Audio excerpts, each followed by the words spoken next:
Halo semuanya, perkenalkan nama saya George Martositorus dengan NIM 1234907 dengan Prodi Rekayasa Instrumentasi dan Otomasi. Jadi pada pembahasan kali ini kita akan membahas mengenai analog to digital converter atau biasa disebut ADC. Nah, sebelum masuk materi kita harus tahu apa aja sih yang harus kita bahas di materi kali ini. Jadi yang pertama itu adalah apa itu analog dan digital, lalu yang kedua apa itu ADC dan kegunaannya apa, lalu yang ketiga ada bagaimana proses konversi ADC, yang keempat apa rumus ADC, yang kelima bagaimana bentuk grafik ADC, dan yang terakhir apa perbedaan tiap bit grafik ADC. Langsung saja kita masuk ke materinya, apa itu analog dan digital. Jadi sinyal analog itu adalah perubahan tegangan dari waktu ke waktu, sedangkan sinyal digital adalah tegangan yang setiap hidup dan mati seiring waktu. Dan kalau saya jelaskan seperti itu, kalian sepertinya kurang mengerti, jadi saya akan menjelaskannya lebih lanjut lagi.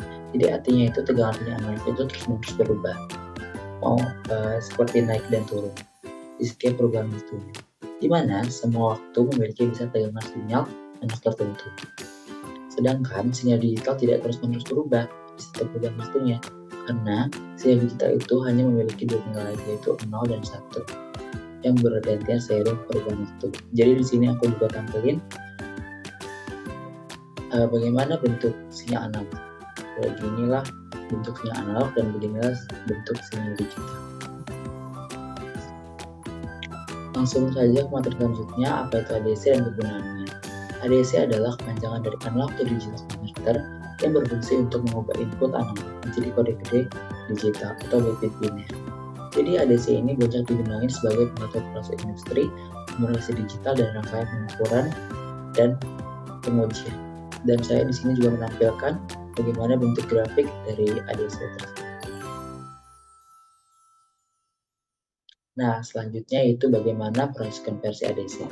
Yang pertama itu caranya itu sampling, yang kedua kuantisasi, dan yang terakhir ada pengkodean.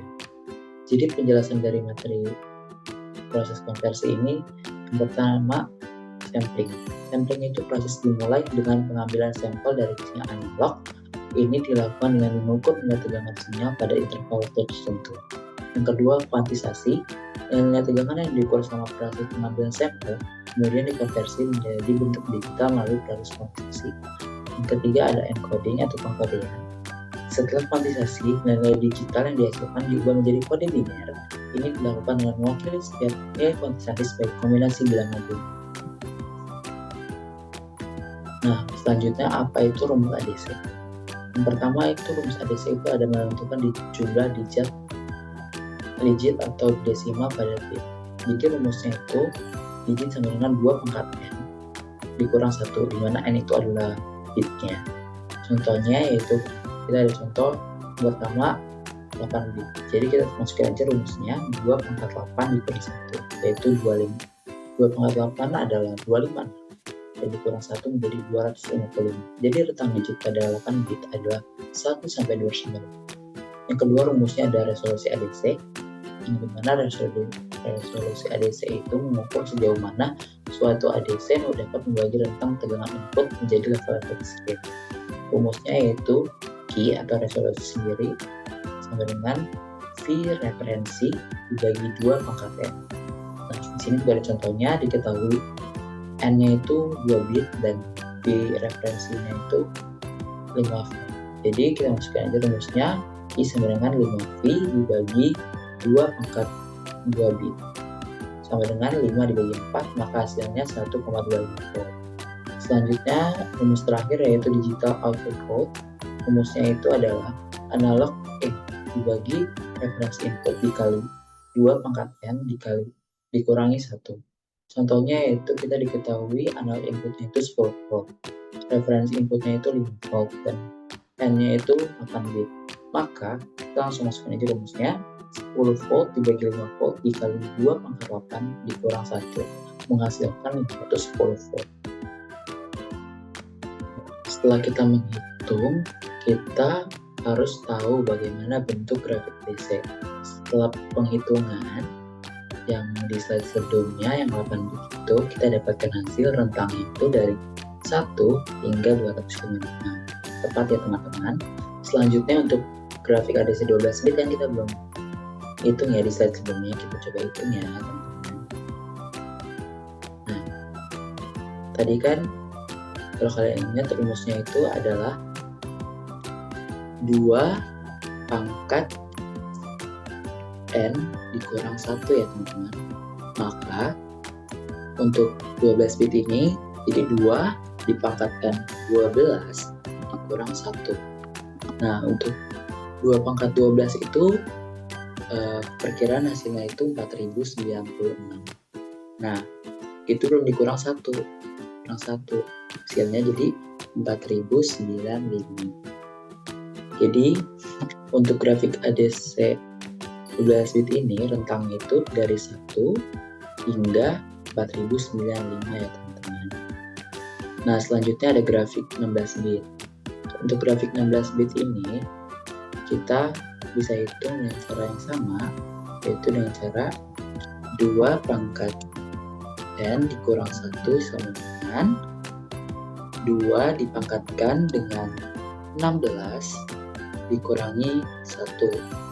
Kita harus menghitung 2 pangkat 16. Jadi perkiraan 2 pangkat 16 itu adalah 65536 dikurangi 1. Jadi hasilnya adalah 65535. Jadi untuk grafik ADC untuk 16 bit adalah rentang 1 sampai dengan 65.535. Nah, tadi kan kita udah lihat gimana grafiknya itu 8 bit sama 16 bit sama 12 bit itu kan berbeda-beda kan. Jadi perbedaannya itu adalah yang pertama resolusi. Jadi semakin tinggi jumlah bit, semakin tinggi juga resolusi ADC-nya. Yang berarti ADC itu dengan resolusi yang lebih tinggi itu dapat membagi rentang tegangan input menjadi lebih banyak yang diskrit. Kedua, dari tingkat akurasinya. ADC dengan resolusi lebih tinggi kayak seperti 16 bit itu, dia bisa nampilin hasil yang lebih akurat. Karena semakin tinggi bitnya, semakin tinggi juga tingkat keakurasiannya. Dan yang ketiga itu ukuran datanya. Kalau makin tinggi resolusinya, jadi semakin tinggi juga data yang dipakai, atau maksudnya penyimpanan yang dipakai untuk memproses data ADC. Dan yang terakhir ada kompleksitas perangkat keras. Jadi semakin tinggi resolusinya, maka semakin tinggi juga perangkat keras ini menghasilkan hasil yang lebih kompleks.